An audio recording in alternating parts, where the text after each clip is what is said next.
Assalamualaikum warahmatullahi wabarakatuh. Halo semuanya, perkenalkan nama aku Siti Kamalia dengan NIM 2210126. Pada video kali ini aku akan menjelaskan terkait dengan kepemimpinan guna hal tersebut untuk memenuhi tugas mata kuliah Kapital Selekta Administrasi Publik. Nah, pasti banyak dari kita berpikir, penting gak sih kepemimpinan itu? Apa sih kepemimpinan itu sebenarnya? Fungsinya apa aja sih? Nah, pada video kali ini saya akan menjelaskan terkait dengan pengertian kepemimpinan, fungsi, peran, bahkan jenis dari kepemimpinan tersebut. Jadi tunggu apa lagi? Langsung saja, mari kita simak. Nah, banyak nih dari kita-kita yang sering salah mengartikan definisi dari pemimpin sama kepemimpinan. Pasti ada juga teman-teman yang bingung nih, apa sih pemimpin ini, apa sih kepemimpinan ini? Nah, saya juga akan menjelaskan terkait dengan pengertian pemimpin dan juga pengertian dari kepemimpinan.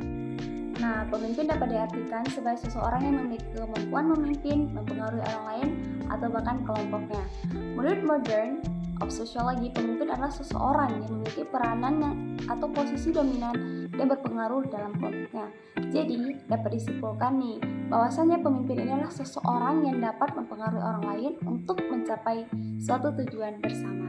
Nah, adapun kepemimpinan adalah kemampuan mempengaruhi orang lain, bawahan atau kelompok untuk mengarahkan tingkah laku bawahan atau orang lain untuk mencapai tujuan organisasi atau kelompok.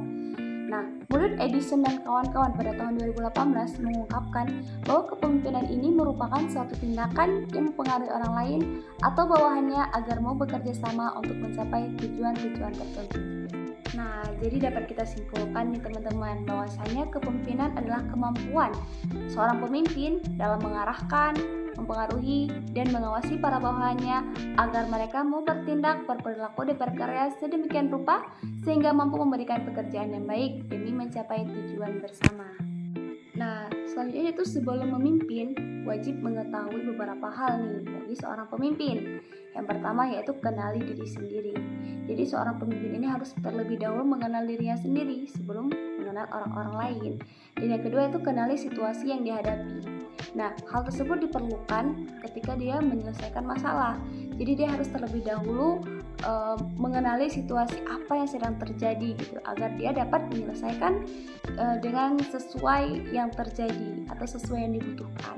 Dan yang ketiga yaitu pilih gaya kepemimpinan yang cocok akan situasi. Nah, di sini diperlukannya pengambilan keputusan yang tepat dalam mengambil keputusan agar masalah tersebut dapat terselesaikan dengan baik, solusi tersebut dapat diterima oleh bawahannya dengan baik. Dan yang keempat yaitu penuhi kebutuhan tugas kelompok dan individu. Nah, selanjutnya yaitu kemampuan yang harus dimiliki seorang pemimpin. Nah, bagi teman-teman yang ingin menjadi seorang pemimpin, maka harus memiliki kemampuan seperti berikut.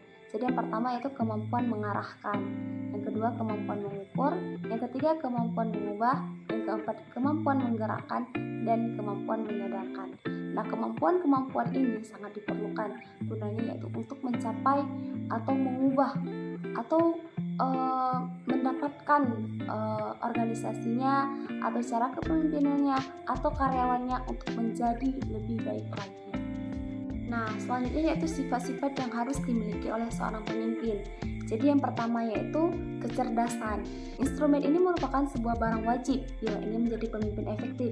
Karena dengan instrumen ini, kinerja dari sebuah organisasi atau kelompok akan semakin terarah dan tepat dalam mencapai tujuan. Dan yang kedua yaitu matang dan sosial. Instrumen lain yang bisa menentukan pemimpin efektif adalah kematangan mental dan emosinya ketimbang anggota lain di organisasinya. Kematangan emosi bisa membuat masalah bisa diatasi dengan tenang, sementara instrumen berupa kecakapan sosial ini berfungsi untuk meyakinkan setiap tujuan yang ada di masyarakat atau kelompok untuk bernegosiasi dan meyakinkan dalam mencapai tujuan. Yang ketiga yaitu motivasi. Motivasi merupakan dorongan yang kuat dalam diri untuk bisa mencapai target dan sukses. Karena dengan begitu suatu organisasi bisa lebih bersemangat dalam memperoleh misi yang telah direncanakan. Jadi motivasi ini sangat diperlukan dari diri seorang pemimpin. Dan yang keempat yaitu empati. Empati pada pemimpin bisa membuat lingkungan lebih stabil dalam mencapai tujuan. Karena instrumen ini adalah cara pemimpin untuk bisa memahami apa yang orang lain pikirkan. Nah, selanjutnya yaitu peran kepemimpinan. Ada beberapa peran yang harus dimiliki oleh seorang pemimpin peran pengambilan keputusan. Jadi kepemimpinan diperlukan dalam pengambilan keputusan. Hal tersebut agar pemimpin ini dapat menentukan solusi atau keputusan yang tepat terhadap permasalahan yang sedang dihadapi. Dan yang kedua yaitu peran mempengaruhi. Di sini juga pemimpin sangat berperan penting dalam mempengaruhi karyawan-karyawannya. Hal tersebut untuk meningkatkan kualitas dari diri karyawannya. Dan yang ketiga yaitu peran motivasi. Motivasi yang diberikan oleh pemimpin kepada karyawan, hal tersebut dapat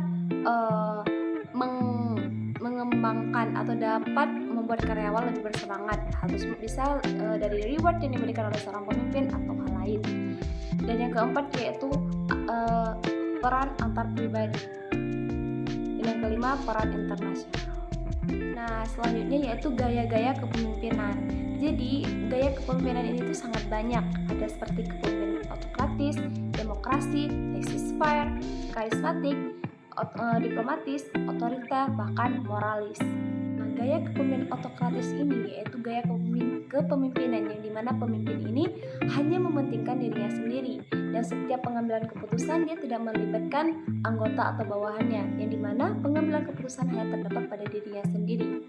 Dan yang selanjutnya yaitu gaya kepemimpinan demokrasi. Gaya kepemimpinan demokrasi ini adalah gaya kepemimpinan yang dimana para pemimpin ini melibatkan bawahannya dalam pengambilan keputusan.